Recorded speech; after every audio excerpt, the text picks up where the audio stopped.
Welcome to Life on the Rock, and tonight I am really excited. We have a writer and a director and an actor on tonight. He's going to talk about his new movie coming out called Old Fashioned. It debuts Valentine's Day, February 14th, and it's about, I describe it as an ode to human love. It shows the beauty of courtship and aiming towards marriage, and it's a beautiful thing about human love and the relationship there. And I was very moved by it. So this isn't the Bruce Willis Die Hard 7 movie? No. That's a different one, okay. Yeah, we're turning away from... That's a different show. We're turning away from the filth of our culture, and we're going to champion Bring in human the good love stuff. tonight. Yeah, awesome. And marital love, human love, marriage is so important. It's everything in society, the way of the family is the way of the world. And Christianity has so much to say about marriage and the beauty of it. You go back to Genesis, right? We're told Adam and Eve are made in the image and likeness of God. They're made the original couple. That couple encompasses humanity, expresses humanity, lived out as a duality there, we could say. And God, at that moment in creation, he looks upon it and sees that it's very good, right? He was making all this other stuff, saw it, said it's good, it's good. It gets to Adam and Eve and says it's very good. He's making all this other stuff. Right. And he tells them to be fruitful and multiply, to fill the earth, subdue it. He tells them that the two shall become one flesh. Isn't that a beautiful concept, forming a unity? And I know, Doug, I hear you quote a lot on the show that when Eve is brought to Adam, right, he has that love song. This is at last bone of my bone and flesh of my flesh. She shall be called woman because she was taken out of the man. Yeah, some of the most, I would say probably the most romantic words ever written, truly romantic, not sweet, syrupy type romance, but the fact that Adam looks at Eve and says, finally, after all the creation that God has shown him, he says, finally, this one is bone of my bone and flesh of my flesh. There's something about that statement that just elevates this union, this incredible entity that God has given them. I've been married 24 years now, almost going on 25 here. I think about that, all these years, this bone of bone, flesh of flesh, one spirit, one flesh until death. And it is a phenomenal thing and an ongoing meditation to think about, which, the enemy, the devil, knows if he can undermine that and tear that down, all of society erodes. Right. That's why it is so important to continually re-evangelize this message to the world. Right. And that very much is part of the sexual revolution in our culture, is to say there is no real differences. Right. The church teaches and right out of Scripture, there's a complementary difference in the genders and the sexes that allows for this union to come together, that God saw it was not good that man was alone, right? He made a helper fit for him. They're equal dignity, the man and the woman, Adam and Eve, and they come together and complement one another with their gifts and differences, and it allows for this beautiful union. And Pope Francis, not that long ago, back in November, he was talking about this complementarity, and he says this complementarity, man-woman, lies at the foundation of marriage and the family, which is the first school where we learn to appreciate our talents and those of others, where we begin to acquire the art of living together. Right? It's this primary call that expresses love, where we can live out love and receive love. He says, thus, complementarity becomes a great treasure. It is not only an asset, but is also a thing of beauty. And that's what I loved about this film tonight. It's called Old Fashioned. It shows about the beauty of human love and how there's this call in all of us that we desire love. And marriage is one way, to live out that fundamental vocation we have. So he says also in marriage we see the permanent commitment to solidarity, fidelity, and fruitful love, which responds to the deepest longings of the human heart. Right? That marriage is an answer to that, right? We want to know that love. We want to experience it. We want to know fidelity. We want to be faithful to another. And in that, we experience this beauty, this joy, and this fulfillment. Yeah. No, and it's so funny to hear the words, and having lived it for so many years, to know that the words make sense, but they can't fully explain it. Right. There's always something about, coming together and that, to strengthen one another. In a marriage, it's easy to become selfish and pull in on ourselves, and then this is how we communicate with one another. And I always say, when we do this, kids always get caught in the middle, but when we come together and really support one another and complement each other, we only strengthen each other. And so hard to pull that apart when there's that humility and that strengthening of one another and the complementary nature of it. But again, this is it's fundamental. It's as St. John Paul II would say, that all of society goes through the family, and the family is, of course, stands upon the union of the husband and the wife. Right. He says, the Pope writes, the family is the foundation of coexistence and a guarantee against social fragmentation. Children have a right to grow up in a family with a father and a mother capable of creating a suitable environment for the child's growth and emotional development. So, very much the government has a stake in this, to want to protect and foster this healthy family, healthy marriages in our culture today. And that stable relationship is formed between a man and a woman, and a child has a right to that.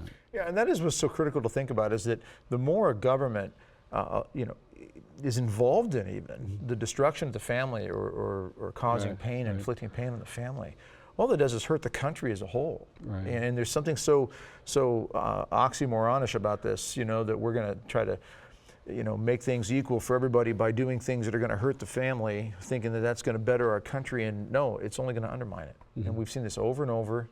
Rome fell largely due to this breakdown of morality, losing that moral fiber, and that starts in the family. I just want to say also to us out there, other men out there in particular, you always hear that saying, the best gift we can give our children is to love our wives. And I would say, yes, that and more, go above and beyond that call of duty to love your wives. Be willing to fight for her, be willing to die for her, be willing to give everything for her on a daily basis. Let her know that she is your queen, and even 25, 50 years of marriage, still daily try to win her heart. It's far too easy for us men to become comfortable thinking, oh, I've been married long enough, we're okay, we get along, everything's fine. Do something every day, flirt with her a little bit, win her heart, send her a great text, a flower, buy her a new ironing board, whatever it takes, the relationship. But do something to let her know, you are special to me, you are everything to me. And ladies, have that winnable heart. Be that winnable woman. There was a time when, you looked at him across the room and let him know it's okay for you to come and talk to me. It's okay for you to come and pursue my heart, to treasure me. Have a heart, grow that heart. Let God transform your heart to be a treasurable heart. Just a little encouragement there. All right, so we're going to take a short break. We'll be back with Rik Swartzwelder talking about his movie Old Fashioned. So don't go away. Back in a moment.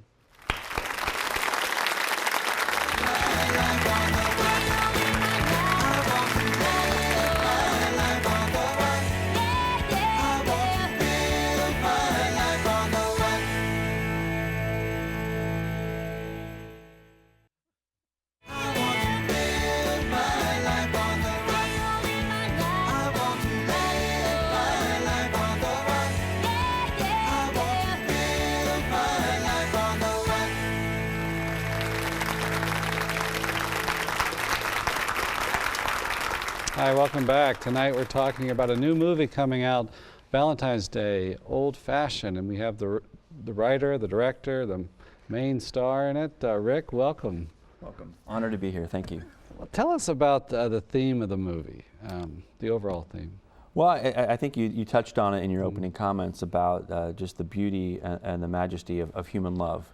It's about, it's got themes of redemption in it, second chances, but it's really about a guy and a girl in their mid-30s who try to have an old-fashioned courtship today in contemporary America, and just how far that is outside the box. Right. It's almost countercultural now, what they're trying to do. Right. And it's about how, in doing this, they come closer not only to each other, but also to God. Mm-hmm. And that's part of God's design and God's plan for us. Mm-hmm. And I absolutely love the way the movie opens up. So this is not spoiling anything, but the opening quote, tell us about that. Yeah, from Zora Neale Hurston, love makes your soul crawl out from its hiding place. Yeah. And I think I wanted to open up with that quote. I actually saw that while we were editing the film. We were still piecing the film together. That wasn't in my original screenplay. But when we were building the film in post-production, I saw that quote, and something about it really struck a chord in me. And in a sense, it's at the heart of what the movie Old Fashioned is about, is especially in terms of the character of Clay Walsh, the guy that has all these crazy sort of outdated and old-fashioned theories on love and romance. he sort of hides out in this antique shop, right?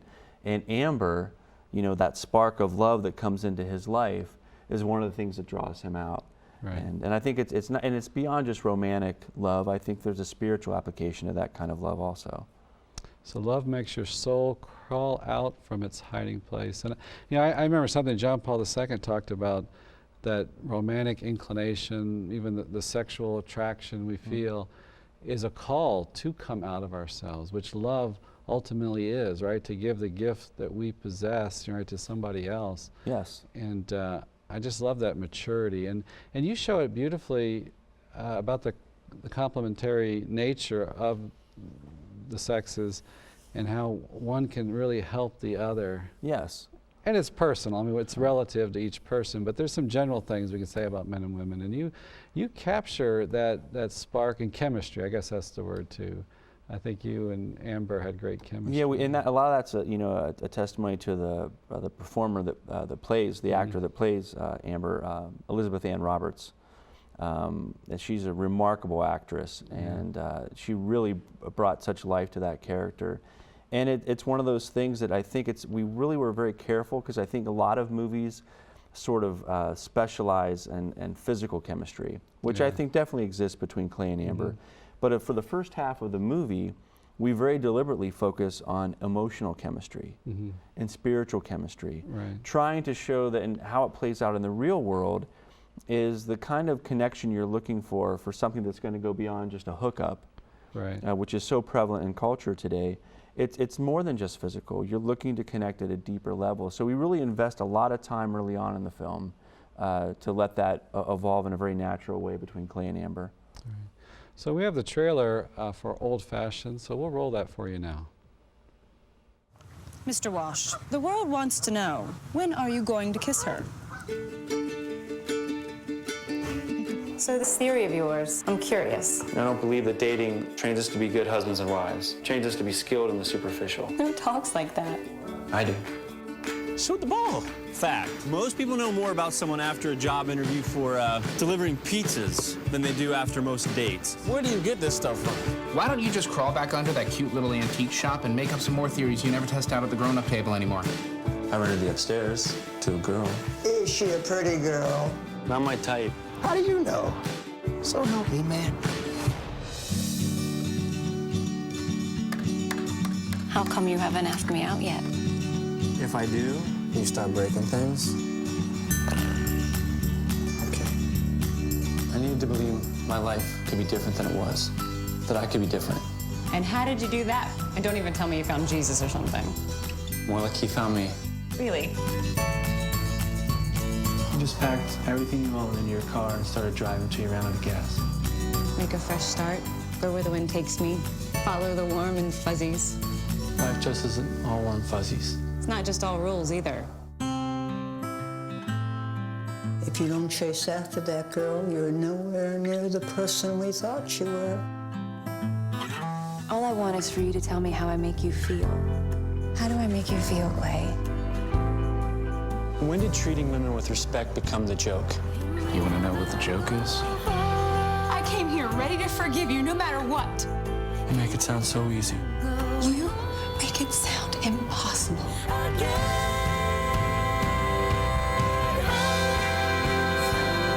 Get over yourself, you and your pain. Stop using the grace of God as a brick wall.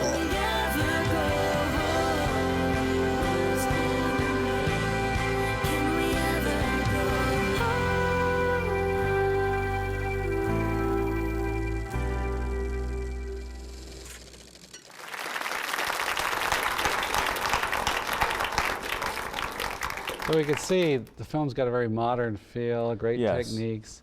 So the Old Fashioned isn't, it's a black and white movie. No. It's definitely clarify the film. It's interesting to see that play out. We're trying to take that Old Fashioned and flip its meaning a little, of actually bringing Old Fashioned back into now. It's definitely a totally contemporary story set right now. Right. A contemporary way of acting in many ways. Oh yeah, and they're trying to play it. They're trying to live this out in a world that doesn't necessarily embrace it. I mean, and we don't shy away from that in the film, you know, that this is sort of very much outside the norm. Right. And I think that context, that juxtaposition, really gives it resonance. Mm-hmm.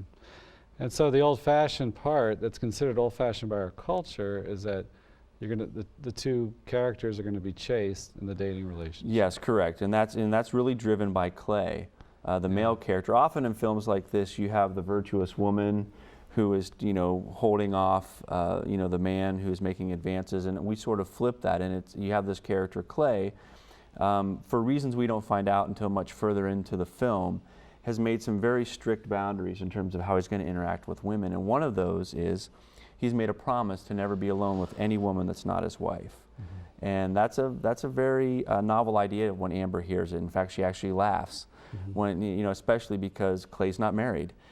He's not even dating anyone. In fact, it's been years since he's had a date, but he's living his life this way with this great intention.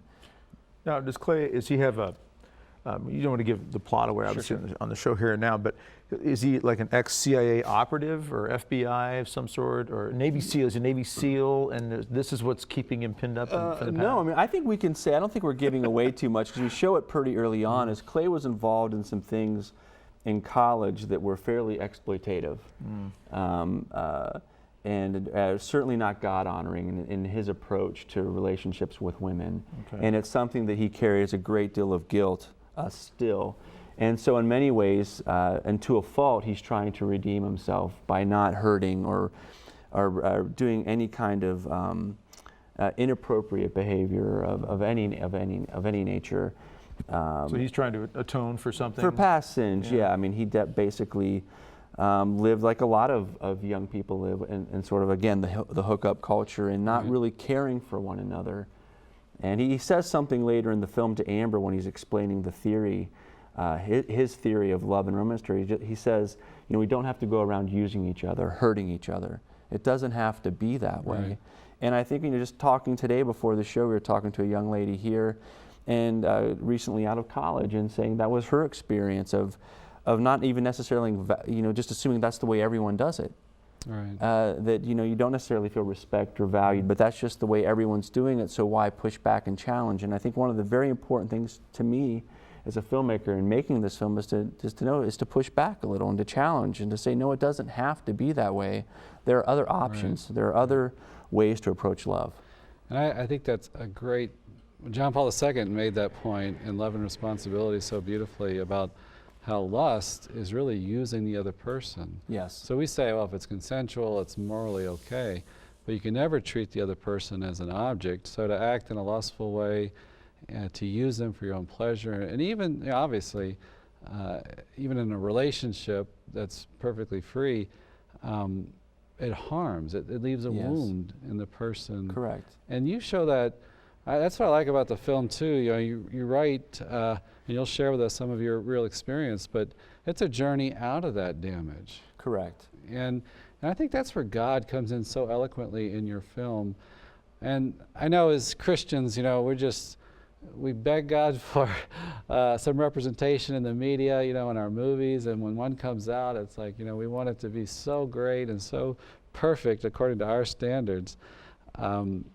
Because it is so important. Movies is such a powerful way to. So, all right, let's talk about the role of God in the film. How did you weave that in, or how was your approach? You know, it's so funny when people often, you know, ask you that, like, are you trying to? Do you have an agenda? Does your film have some kind of religious agenda? When I sat down to write Old Fashioned, I was simply trying to write what I knew to be true, how I experienced the world. I think as a filmmaker or any artist,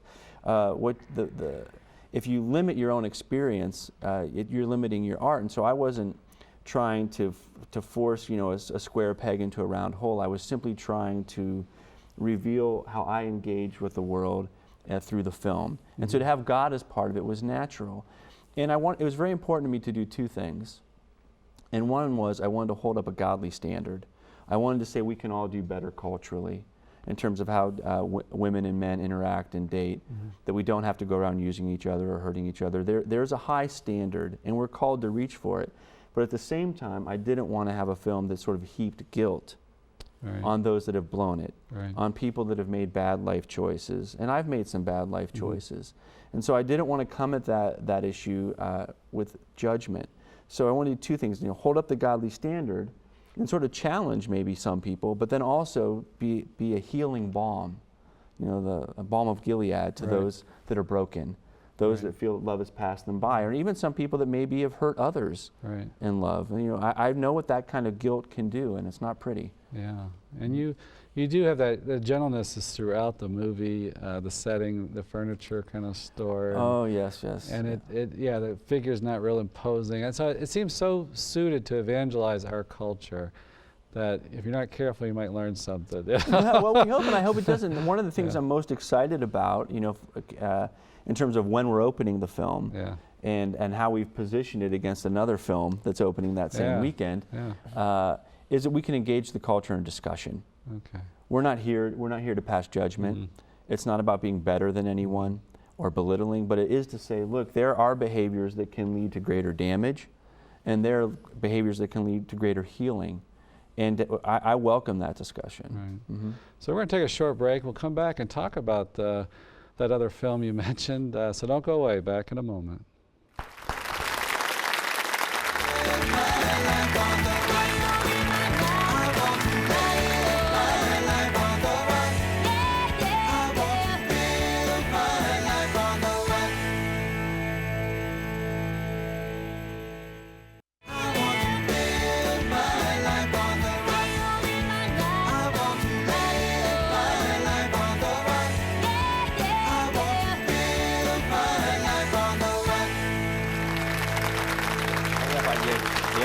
This should go in the monitor. Well, the release of this movie is Valentine's Day, which coincides with another movie. Yes, it does. 50 Shades of Grey. All right. Also known as 50 Shades of Hell. Yeah, depending who's defining. And it's the book series has sold 100 million copies worldwide. I mean, that's a legitimate cultural phenomenon. Whatever you think of the books themselves, it's a phenomenon. Right. And we were originally supposed to be in theaters in the fall of 2014, but when we saw in early 2014 that 50 Shades of Grey was going to release their film as a mainstream romantic date night movie. And maybe for some of our viewers, if you could describe somewhat 50 Shades of Grey. 50 Shades of Grey. Yeah, 50 Shades of Grey, in short, it's a story about a millionaire, sort of a mogul, a young guy, late 20s, very mysterious kind of character, and a young girl just about to graduate college who is not very experienced with the world in any way. And she goes to interview him. And as a result, they start to date. And without getting too specific or going into areas we shouldn't, he actually has some abusive tendencies or some questionable approaches to intimacy between men and women that he proposes a contract to her to get her to sign so she'll agree to try some of these things. And it's the film goes places that really honestly, when we were getting ready to make this marketing campaign official, I had to read the book so I could be educated to have these discussions. And I literally wept a few times reading it when I think of a young 13-year-old girl reading that book, which happens, and that's her first exposure to what intimacy can look like between a man and a woman, that I just don't fully understand sort of the wink and a nod and the cultural, like, haha, this isn't a big deal embrace of this. It's so we decided we had to go back to all of our producers and our distribution company, our investors, and say, look, we think we have an opportunity here. And really it was sort of like light shining down from heaven, God saying, this is an opportunity. If you can be patient and wait to release the film that weekend, it could have an impact far greater than if you just released it when you were planning on it. And sure enough, as soon as we announced it publicly, you send out the press release, little indie romantic drama in David versus Goliath standoff with cultural juggernaut 50 Shades of Grey. It blew up. It was in Variety, The Hollywood Reporter, Time Magazine, International Business Times, MTV even picked it up. And by and large, people weren't snarky. Right. People are saying, look, go see the films and decide for yourselves, and we welcome that challenge. Right. We welcome it. And I'm sorry, between the two, I mean, and I don't know 50 Shades of Grey. I never read the book. Just reading the synopsis of it and knowing when it was coming out and really gaining speed, and and I travel and speak on these things as well, and putting the two side by side, what you've done speaks to what is written on the heart of every human being. The desire for authentic, godly love, and you know, being married to almost 25 years on myself, this is something that I want my 5 children to know about and have in their lives. And if we do not combat these areas of media where they're lobbing these grenades in our families left and right, and we don't come back with some kind of spiritual artillery, if you will, you know, to defend and protect, then what are we doing here? It is true, and it's on us. The challenge is on us as people of faith who are filmmakers, who are believe in visual storytelling, to get better at our craft. Right. You know, can't just throw mud at the wall and hope it sticks. You can't. You got to elevate it. You have to elevate it, and you can't throw stones at others that, you know, they found tens of millions of dollars to tell that story.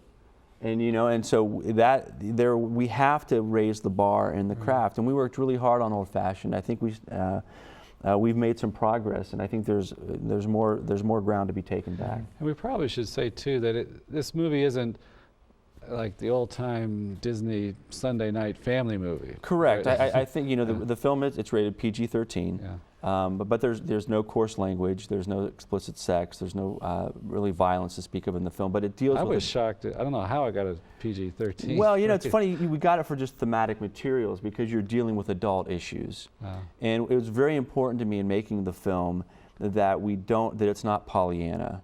That it's not Disney, that these are single adults now. This isn't first love. These aren't two 16-year-olds entering courtship with their parents' supervision. And on that note, Rick, I think it's important for the audience to know that those movies already exist. I mean, there are movies out there, you know, that, you know, I tell the stories of Don Bosco's dreams, his supernatural dreams. People are bothered by them sometimes. You know, they want to hear about the reality of hell in a very nice cartoon video approach because they don't want to bother their kids. Well, the Blessed Mother showed the children a vision of hell in 1917, Our Lady of Fatima.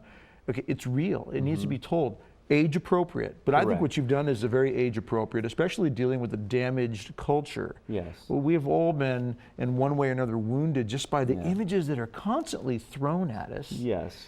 And like you said, a lot of the kids I talked to in high school, exactly what you just described. 13, 14-year-old girls, their first exposure or experience of relationships is something like 50 Shades. Right. If we don't have something like this to come back at a level that they can connect with, that isn't Pollyanna, then again, we're doing, to some degree, a disservice to them. We're not reaching out to them where they're at. That's right, and I think the numbers are far greater of people that have damage or brokenness in this regard than there are those that are the blessed few that manage to skate through that time of life and get into a marriage and a safe covenant relationship where they can explore that in a healthy way. So it's very important, I think, to acknowledge the reality of the world we live in. And you know, Scripture does. You know, Scripture is messy. So how can you make a film set today, or probably any time in human history, that isn't messy? It's not honest, and it's not fair. And I think when people push back on some faith-based films and say, well, you're not showing the world honestly, I think that's a fair criticism. And that's what I like about the movie, that you show the struggle of a relationship. It's just, relationships are hard, it takes work. Yes. You show the struggle of the relationship with God. You know, both characters are on a journey, and it's fun to watch, beautiful to watch that. But for the people that might complain, Father, that there's not enough, you know, like some guys might think there's too much of a chick flick, it's not action enough and so forth. It's a very action-packed movie. I mean, it's filled with tons of chase scenes. Yes. Chase scenes. Well, let's talk a bit about the making of the movie. Rick, you sent a bunch of photos in. Let's talk about, you set it in Ohio. Yes. And it's shot beautifully. Yeah, it's really, we shot it in Tuscarawas County, Ohio, which is a northeast corner of the state. And I live in Los Angeles now, but it happens to be the part of the world that I grew up in. I grew up honestly right in between where the NFL was founded and created and Amish country. And so we went back there, and that's where we shot the film. And we did it because I knew it's one of those places with rolling hills that the fall foliage is just extraordinary, and we knew it really captured that Midwestern Americana feel that was very important to me. And really the area becomes a character in the film itself. Yeah. And that's really important to me, because I think location is really, it shapes us. It shapes who we are. It shaped me growing up there. And it was important for me to capture that on film. Yeah, it was, in modern movies, you're always waiting, expecting to be shocked in some way by something. And yours was just so gentle. Okay, this is Midwest America. It's nice. We did. I wanted the film. I kept telling when you're doing the prep, most of your time is spent in pre-production. Not when the cameras are rolling. We spent months and months and months and months on the ground and getting ready. And I just kept telling everyone on the crew, I want the film to feel like a warm blanket. Yeah. I want it to just feel like there's a warm blanket around you for 2 hours and create a world that people long for. Right. And because I believe, we shape, we can craft this world, we can nudge it in a certain direction. And I was just watching parts of it again today, and I listened a little more carefully to the music. And the music, I love that style of music. I don't know if it's singer-songwriter, but it's more playful, joyful. It's just a great, tell us about the soundtrack. Well, we're very excited about this. Milan Records will be releasing not one, but 2 soundtracks associated with the film. And we're very excited about that. That's a mainstream record label. And after the film was cut, I spent about 4 months just looking for music.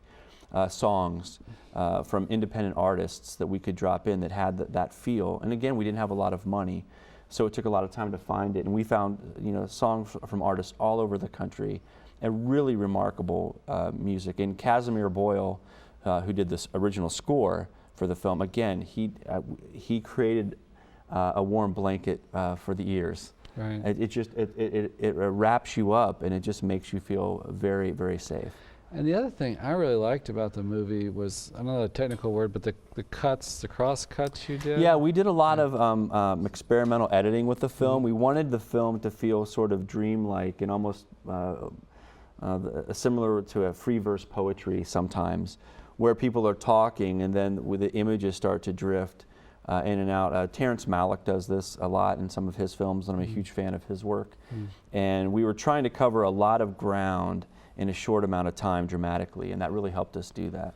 Yeah, and it was just kind of always surprising. And I think back of like films in the 70s or 60s that sometimes wanted to be so artistic, but you never could figure out what was going on. Right. But yours advanced the ball of the story, and it was just imaginative. Oh, thank you so much. We worked very hard. We worked with 3 editors on the film, and they did a remarkable job of, when you do this stuff, it's like the director gets all the credit, but it's such a team of people. Filmmaking is so collaborative that no one really makes a movie by themselves. Let's talk a little bit about we're going to talk about your own personal faith story, but just the journey of making a movie. I know a lot of people out there interested in the arts. You actually have done it. Yes. It seemed like just a huge undertaking. Well, I think that you don't know this when you start. You think you're just going to go to LA and it's going to happen for you overnight, and you hear it over and over again. But oh yeah, there's another 15-year overnight success, right? Or a 10-year overnight success. And I think that's really true. And it's a marathon. It's not a sprint. And it's really helped me mature in my own spiritual walk. Really, and lately we were talking about Abraham and Sarah, and I reflect on this a great deal lately. That it was roughly 13 to 15 years from the promise, when God promised, I'm going to give you a child, to the birth of Isaac. That's a lot of time. And we live in a world where we don't want to wait 5 seconds to get something on our phone, right? And that's 15 years. And for us, for me, getting old-fashioned to the screen was well over 10 years. And I think back on all of those things that I thought were roadblocks or hurdles or things that were slowing us down. I now look back and see that's God's hand. And it's God's perfect timing, because for such a time as this, if our film had come out before the same weekend as 50 Shades of Grey, Valentine's Day weekend, we would not have been having the same impact.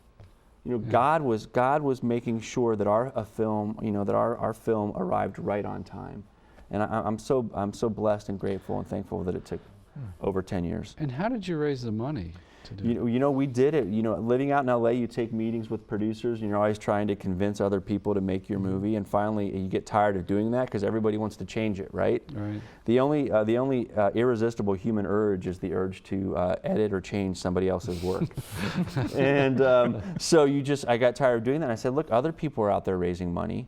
Right. This is not impossible. Anything one person can do, another can do. Yeah. I'm stealing that from David Mamet, but I believe it. It's really true. And so we just set out to do it, and we raised the money, and we found like-minded people that believed in the kind of story we wanted to tell, and just didn't want to pay lip service. They wanted to make a positive impact on culture, and they stepped up to the plate, and I owe them all a debt I can never repay.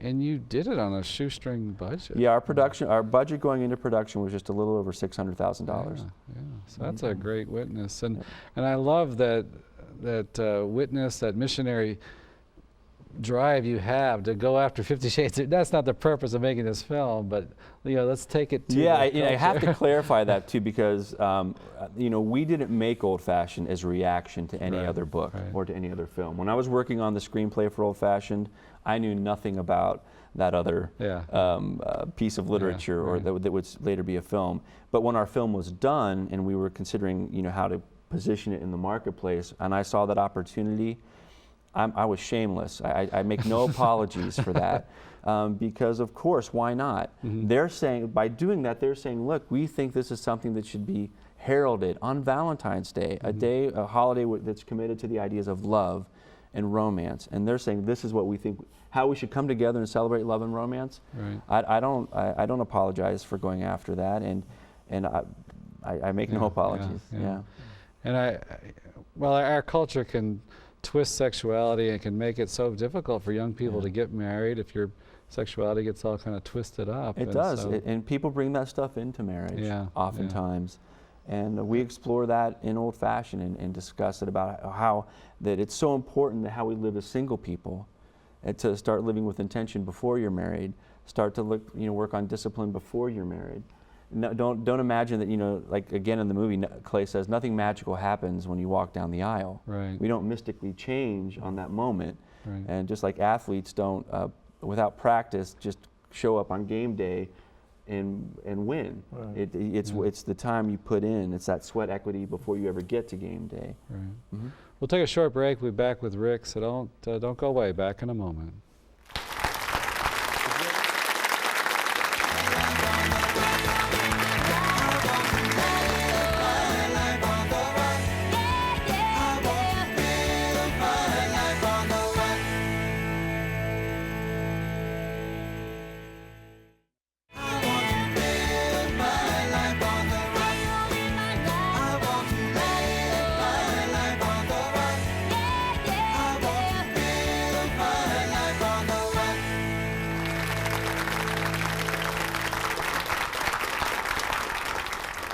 Welcome back.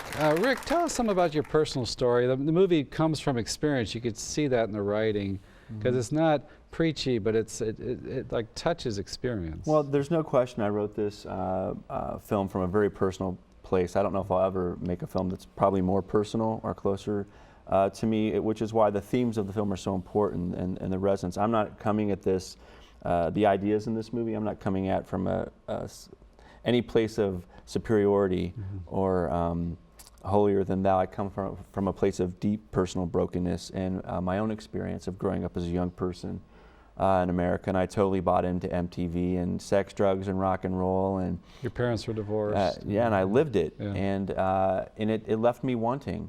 It didn't fulfill the deepest longings of my soul. It didn't bring peace. The pleasure was so transitory as to almost not even be there. It was like ether, and I believe that there's a more beautiful way to approach love. So the film comes from a very, very personal place. And you, in the heart of college, living the college life. You had a conversion. What happened? I do. Well, this is probably people often when you make a film, they say, well, what parts are true to life and what's from your life? And this is not my life story, Old Fashioned. I pull from my life and my experience. Probably the most autobiographical moment in the film relates to that question. It's when he's Clay and Amber are at the bookshelf in Clay's house talking, and on Clay's shelf is an old tattered burgundy leather covered Bible that's been read so much it's starting to fall apart. And when I was in college, I was dating a young lady who was a Christian. And I was not a committed believer at that time, and she had no business dating me, but she was. And while we were dating, she bought me this Bible. And over the course of about 2 years, I read the New Testament through about a dozen times. And it was through reading the New Testament and reading the stories of Jesus and reading how he interacted and seeing how he lived his life and the things he said and the truth that was revealed to me there, that's really what led me to commit my life to Christ and converted my heart. Because I used to make fun of Christians, and when Clay is telling this to Amber on the bookshelf, at the bookshelf in the film, he says, you know, when I read the book for myself, I couldn't make fun of it anymore. Maybe somebody else could, but I couldn't. And that was my experience. And the truth is, the actual Bible that's on the shelf in the movie is the very Bible that girl gave me in college many, many years ago. And so even now, just thinking about it, I get choked up because it changed my life. Right. That gesture of her changed my life forever and for the better. And I think that's a great witness too, of just men and women together. We're better together, yes. right, than apart, and we can. Those differences again can. But two, I guess what surprised me too is I almost never hear that of people just picking up the Bible and coming to Christ, right. And we should, because that's God's word. He's present there. Right.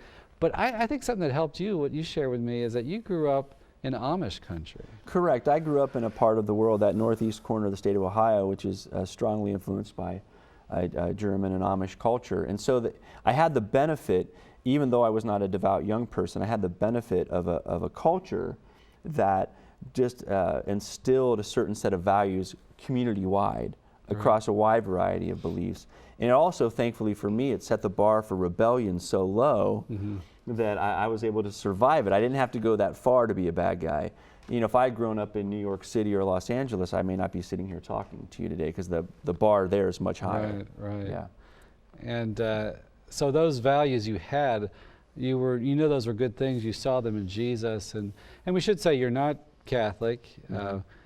But you seem very close to me. Well, yeah, I see great wisdom, you know, in the Catholic faith, and my father has recently converted to Catholicism and watches EWTN. He does, and say hi, can Dad? I say hi, Dad? Hi, Lana. You just made their day, by the way. And we talk a lot about it, and I love the focus on Christ that I see in Catholicism, and not on personality necessarily, you know. I think especially even in LA, there in Burbank, there's St. Robert Bellarmine Church has daily mass, and I love to go to daily mass because it's quiet and it stills me and it prepares me for the day. And there's no Protestant option for that I know of, that you can have that and hear the scripture read, and to, you know, I don't take the Eucharist because I respect the teaching on that, but I see others go up, and you look at people and you share God's peace, and it's a great way to start the day. I take great peace in that experience. Add to that, just take 15 to 20 minutes every day and just pray the rosary. You know, it's just because it's a meditational thing, just kind of calms you. You're reciting scripture, you're thinking about the life of Christ, and it's a beautiful way just to kind of take 15 to 20 minutes and just kind of calm yourself. And it stills you. Because I know non-Catholics who pray the rosary too for that purpose, because they know that it's meditating on scripture and the life of Christ, and it gives them that time just to kind of just calm. Yeah, and it recalibrates. It's like it recalibrates the brain a little. Well, we have to work another clip in. Tell us about that. Sure. We're going to show the I Have a Theory clip. This is the scene in the film. The first night, you know, Clay, the guy, he owns an antique shop, and Amber comes in from out of town and rents the apartment above his antique shop and has those, you know, the walk-up steps on the outside of the building. Well, the first night that she's there, the stove breaks, okay, and Clay shows up to fix it. But he makes her wait on the porch while he goes inside to fix it because he's made this promise to never be alone with any woman that's not his wife. And she starts challenging him on this through this screen door, and this is the first time she starts to learn about one of his many theories. All right, we hope you enjoy this clip.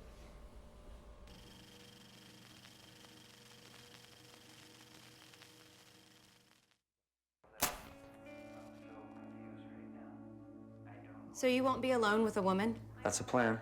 Anywhere? Within reason. What does that mean? Well, out in the open, you know, in public, that's okay. Anyway, just a small part of my theory. Which is? And I don't believe that dating trains us to be good husbands and wives. You know, life partners. It just trains us to be good dates, that's it. Trains us to be skilled in the superficial. Who talks like that? I do. Dating is fun. Seeing the smile you bring to another's face, holding hands for the first time, learning new things. Yeah, but what do we learn? We learn to be witty, charming, romantic. Yes, yes, yes. Right, but it's all icing, no cake. It's not enough. Nothing magical happens when you walk down the aisle. I mean, like it or not, what we do when we're single it's what we'll do when we're married.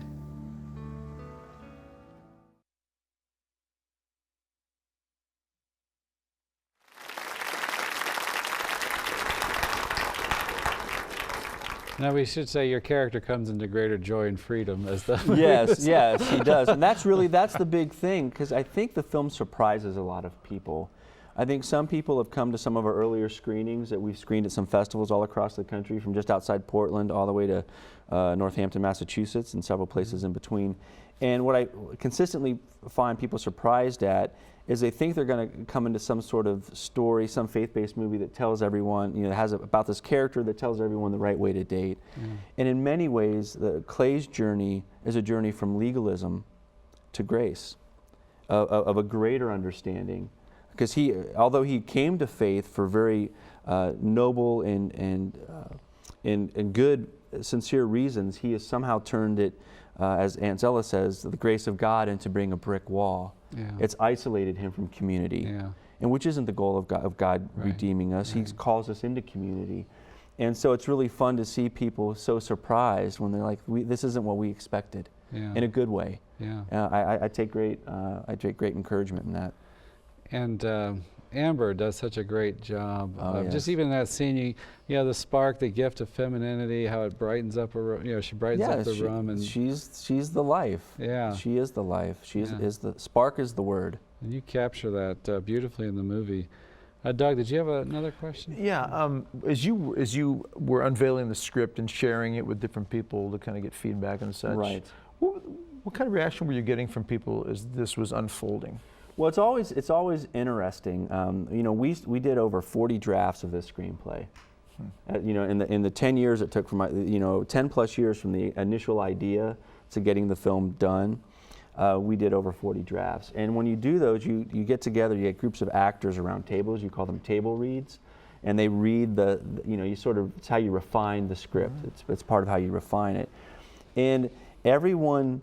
By and large, when you get to those first parts in the screenplay, when Clay starts sharing his ideas, you can sort of hear the record scratch. You can hear the brakes hit a little bit, and people are like, huh? And they don't know how to take it, but then as the story continues, it wears, I have consistently seen this happen, it wears them down. It wears them down, and there's a sweetness to it. And I honestly believe, and this is true from a wide variety of people, not just people within church walls or people of faith, but I think there right now in our culture, there's a deep longing for innocence. I think people are exhausted of being beaten up by culture. It's sensory overload, and I think there is a deep longing for innocence, even amongst people I know that aren't necessarily even living it out in their lives right now. Deep down, there's a tenderness that we long for, and I believe in it, and we can curse the darkness, or we can keep digging to try to find that tenderness in others. Well, I think one other area that you see that in is with technology. You know, our phones are faster, our iPads. We're so connected, and yet we're so distant from one another. Correct. And there is a longing just to say, you know what, I don't want to have this phone as attached to me like a leash. Correct. I want to be able to be free and be able to be with the people that are in the room with me. That is correct. And not feel like I have to check and see what's going on. That's right. And we have reached that point, and I think even more so in the area of relationships and family. You know, we just kind of go through life thinking that if marriage doesn't work, there'll be a plan B, which is what? Divorce and remarriage and the whole struggle that goes with that. And a lot of kids are growing up thinking that's just what life is going to be for them. And that's a rough life to give kids at an early age, that they're going to be in all these sexual encounters, and they're going to end up having multiple partners by the time they're married, and then they're going to have to deal with the fallout and the baggage of that. And really, this is life? I agree with you. I think people are hungry for this sort of thing. I think I do. I really believe there's a deep, deep longing for greater innocence. And Christianity has a way out. And so we thank you, Rik, for bringing it to the film, to the screen, and it's such a powerful way to communicate these fundamental truths. Oh, so, thank you so much. Thank you so much. So the movie is Old Fashioned. It's coming out Valentine's Day. Is there a website? It's oldfashionedmovie.com. Okay. You can figure out how to buy tickets. The listing of all the theaters are there, and also our Facebook page. And come out. We say, come take a stand for love with us on Valentine's Day. Oldfashionedmovie.com. Yeah, on oldfashionedmovie.com. Oldfashionedmovie.com. Yep. Okay. Well, may our Heavenly Father shine His face upon you. May He give you His peace. And may Almighty God bless you, the Father, and the Son, and the Holy Spirit. We'll see you next week.